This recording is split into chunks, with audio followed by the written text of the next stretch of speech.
Assalamualaikum warahmatullahi wabarakatuh.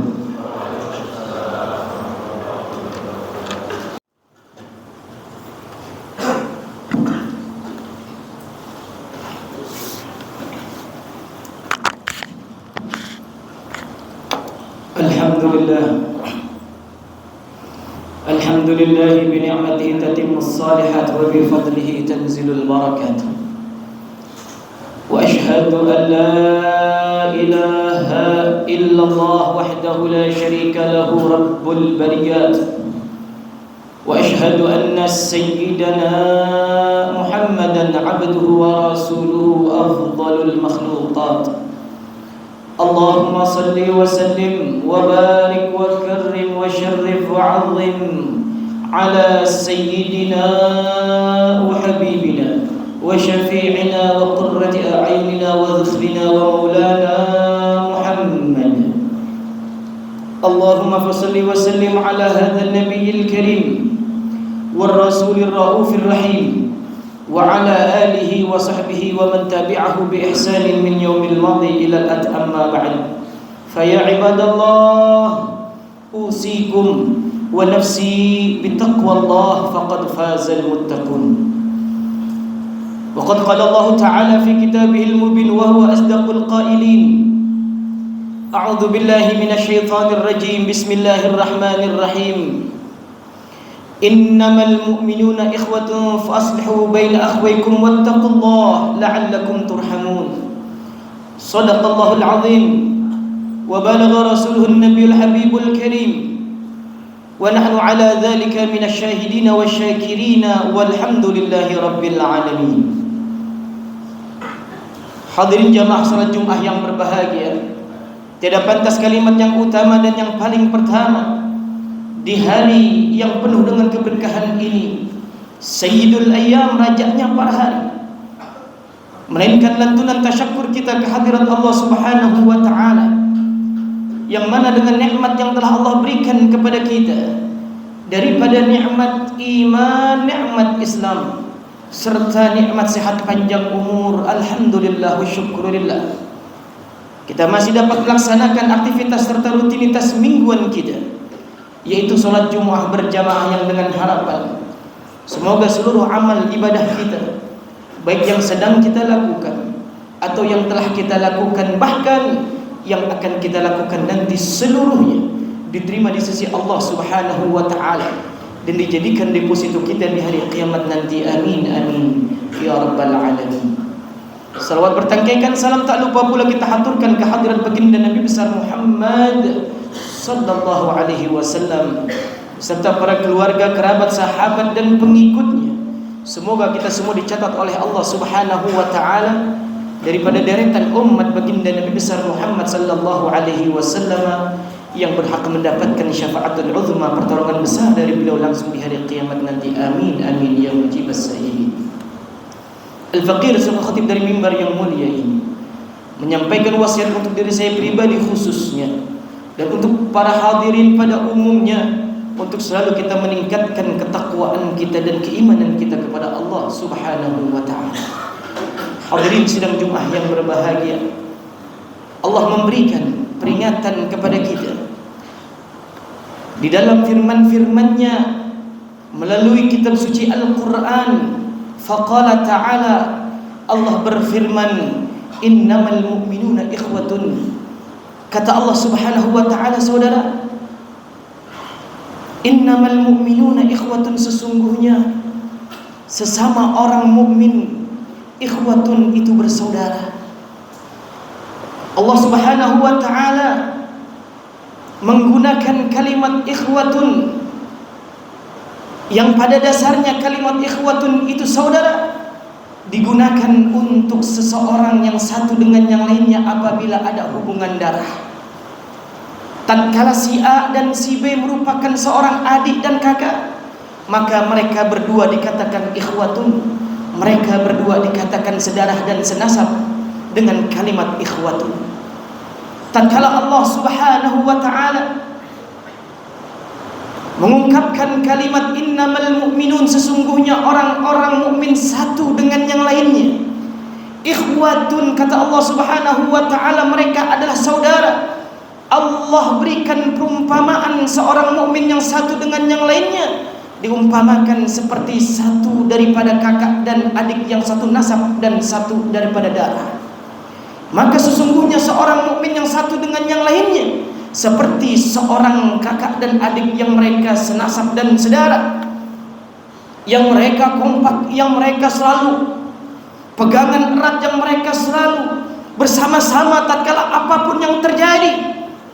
Maka ini Allah peringatkan kepada kita, sesungguhnya kita dengan mukmin-mukmin yang lain, selama mereka adalah kalimat la ilaha illallah Muhammadur Rasulullah, mereka beriman kepada Allah, mereka beriman kepada Rasulnya, maka mereka dikatakan oleh Allah adalah saudara kita. Mereka merupakan daripada golongan kita, mereka adalah daripada bagian daripada kita. Hadirin sidang Jumat yang berbahagia, dan juga ini diperkuat oleh hadis baginda Nabi besar Muhammad sallallahu alaihi wasallam. Kata Rasulullah di dalam sabdanya, "Masalul mu'min," perumpamaan seorang mukmin, "fi tawaddihim wa tarahumihim wa ta'atufihim," di dalam kasih sayangnya, di dalam saling mencintainya, di dalam saling lemah lembutnya. Masalul jasad, Rasul umpamakan mereka seperti daripada satu jasad, mereka seperti daripada satu tubuh. Idza istaka minhum, jika tatkala di antara satu jasad ada yang mengeluh, tada'a lahu sa'irul jasad bis-sahari wal huma, maka jasad yang lain pun akan merasakan sakit seperti apa yang dirasakan sakit oleh tubuh yang sedang sakit. Hadirin sidang Jumat yang berbahagia, dalam hadis ini Allah dan Rasulullah memerintahkan kepada kita untuk memahami ini hadis bahwasannya persatuan daripada seorang mukmin, perumpamaan daripada seorang yang beriman kepada Allah yang satu dengan yang lainnya seperti tubuh saudara. Tatkala tangan sedang terjadi luka padanya, maka tubuh yang lain akan merespon akan sakit tersebut. Tubuh yang lain akan merasakan panas, tubuh yang lain akan merasakan demam. Karena ada tangan yang terluka, maka tubuh lain merasakan sakit daripada luka tersebut.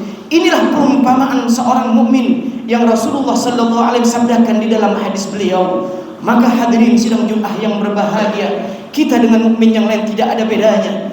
Kita dan mukmin yang lain adalah saudara untuk saling kita menasihati, untuk saling kita menjaga kekompakan, untuk saling kita tidak saling menyakiti, apalagi mendolimi daripada satu mukmin kepada mukmin yang lain. Hadirin sidang Jumat yang berbahagia, wabil khusus pada detik-detik ini saudara, daripada ikhwanul muslimin, saudara-saudara kita yang berada di Palestina, yang mereka butuh bantuan daripada kita, butuh doa kita, butuh perjuangan kita, butuh donasi-donasi kita. Tidak bisa kita cuek begitu saja saudara. Jangan kita berkatakan bahwasanya oh ini perkara merupakan perkara negara mereka, oh ini merupakan urusan intern mereka. Tidak bisa saudara.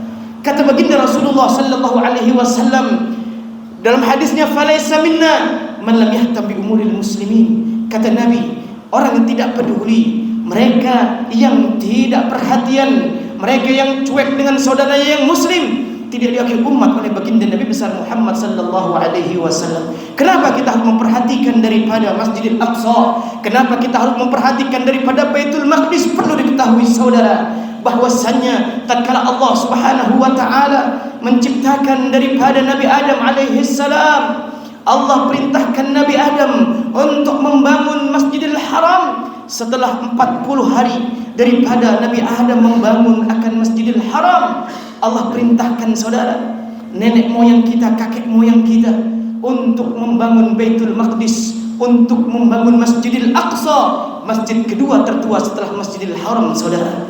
Yang kedua, bahwasannya perlu diketahui saudara, bahwasannya tatkala Rasulullah sallallahu alaihi wasallam setelah daripada Allah memerintahkan wajibnya salat kepada beliau dalam 1 tahun lebih, yang tepatnya daripada 1 tahun 6 bulan diperkirakan saudara, Rasulullah sallallahu alaihi wasallam beserta para sahabatnya salat daripada kiblat pertama beliau adalah Baitul Maqdis, salat menuju kepada Masjidil Aqsa, salat ke arah timur, yang itu dilakukan oleh baginda Nabi besar Muhammad sallallahu alaihi wasallam selama 1 tahun lebih, saudara. Ulal qiblatain, kiblat pertama bagi kita, kiblat pertama bagi kaum muslimin, yaitu Masjidil Aqsa. Dan yang ketiga, saudara, ini merupakan tempat teristimewa, tempat yang sangat bersangkut paut dengan sejarahnya baginda Nabi besar Muhammad sallallahu alaihi wasallam. Titik terakhir daripada perjalanan Rasulullah, daripada tatkala Allah mengisrakan Rasulullah, Allah memperjalankan Nabi kita dari Masjidil Haram sampai titik terakhirnya di Masjidil Aqsa, saudara. Di situ Rasulullah sallallahu alaihi wasallam bahkan diperintahkan untuk mengimamkan solat daripada arwah para malaikat, arwah daripada para rasul dan para nabi-nabi. Tatkala itu beliau mendapatkan julukan Imamul Anbiya wal Mursalin, imamnya para nabi dan para rasul. Maka tatkala Rasulullah sallallahu alaihi wasallam sangat punya sejarah yang begitu sangkut pautnya ketat, yang sangat erat sangkut pautnya sejarah baginda Rasulullah sallallahu alaihi wasallam, sampai seorang sahabat, seorang pembantu Rasulullah sallallahu alaihi wasallam yang bernama Maimunah maulah Rasulullah sallallahu alaihi wasallam. Sayyidah Maimunah seorang sahabiah bertanya kepada baginda Nabi besar Muhammad sallallahu alaihi wasallam. Kata itu orang sahabat, saudara, "Ya Rasulullah, aftina fi Baitul Maqdis." Ya Rasulullah, berikan kami petua tentang Baitul Maqdis. Apa dikatakan oleh Rasulullah sallallahu alaihi wasallam? Rasulullah bersabda, kata beliau, "U'tu fasallu fi." Datanglah kalian dan salat di dalamnya. Perintah langsung dari baginda Nabi besar Muhammad sallallahu alaihi wasallam untuk kemuliaan Baitul Maqdis. Karena sebab sebuah keagungan Baitul Maqdis sampai Rasulullah anjurkan untuk datang umatnya ke tempat tersebut dengan kalimat "U'tu fasallu fi." Datanglah kalian dan salat di dalamnya. Lalu pembantunya beliau Sayyidah Maimunah mengatakan, "Fa in lam atastati an atahammal fi." Kalau kami enggak bisa datang ya Rasulullah, kalau kami enggak bisa berkunjung ya Rasulullah ke tempat tersebut, apa yang bisa kami lakukan ya Rasulullah? Saudara, apa yang dikatakan oleh baginda Nabi besar Muhammad sallallahu alaihi wasallam? Kata baginda Nabi, "Fa in lam ta'tuhu wa lam tusallu fi." Kalau kalian enggak bisa datang, kalau kalian enggak bisa mengunjungi, kalau kalian enggak bisa daripada salat di tempat tersebut, kata Rasulullah, "Fatuhdilahu zaitan yusriju fi." Hendaknya kalian memberikan hadiah walaupun berupa minyak untuk daripada penerangan Baitul Maqdis. Saudara, hari ini kita untuk kesana susah, saudara. Untuk kita bisa mengunjungi tempat tersebut sangat jauh, saudara. Akan tetapi ada solusi lain yang Rasulullah berikan agar kita tidak cuek, agar kita tidak perhatian terhadap Baitul Maqdis, agar kita tetap peduli terhadap Baitul Maqdis. Kata Rasulullah, "Fatuhdilahu zaitan yusriju fi." Setidaknya kita mengirimkan minyak sekarang daripada pengganti daripada minyak, saudara. Doa-doa kita dibutuhkan, apa-apa yang kita donasikan dibutuhkan, agar kita tidak dicatat oleh Allah Subhanahu wa taala daripada deretan umat Rasul yang tidak peduli dengan sesamanya, agar kita tidak dicatat oleh Allah Subhanahu wa taala daripada golongan umat Rasulullah yang tidak punya perhatian terhadap kaum sesamanya, tidak punya perhatian sesama muslim, tidak punya perhatian sesama orang-orang yang beriman. Maka hadirin rahimakumullah, mari kita berikan perhatian kita tanamkan daripada kepedulian kita terhadap ikhwanul muslimun fi Filistin, terhadap saudara-saudara kita berada di Palestina, dengan doa dan dengan sebagainya, agar kita betul-betul menjadi orang-orang yang bertakwa dan beriman di hadapan Allah Subhanahu wa taala dengan harta yang sempurna, dengan takwa yang sempurna, dengan keimanan yang sempurna. Amin amin ya rabbal alamin. In ahsanal kalam wa idu syafiyah kalamu man takhfa alaihi al khafiyah. Wallahu subhanahu wa ta'ala yaqulu biqawlihi yahtadil bariyah. A'udzu billahi minasyaitonir rajim. Bismillahirrahmanirrahim. Wal 'asr innal insana lafi khusrin illa alladhina amanu wa 'amilus salihati wa tawassaw bil haqqi wa tawassaw bis sabr. Barakallahu li wa lakum fil Qur'anil 'azim wa nafa'ani wa iyyakum bima fihi minal ayati wa dzikril hakim wa taqabbalallahu minni wa minkum tilawatahu innahu was-sami'ul 'alim. Aqulu qawli hadha wa astaghfirullahal 'azim li wa lakum wa lisairil muslimin wal muslimat wal mu'minina wal mu'minat fastaghfiruhu innahu huwal ghafurur rahim.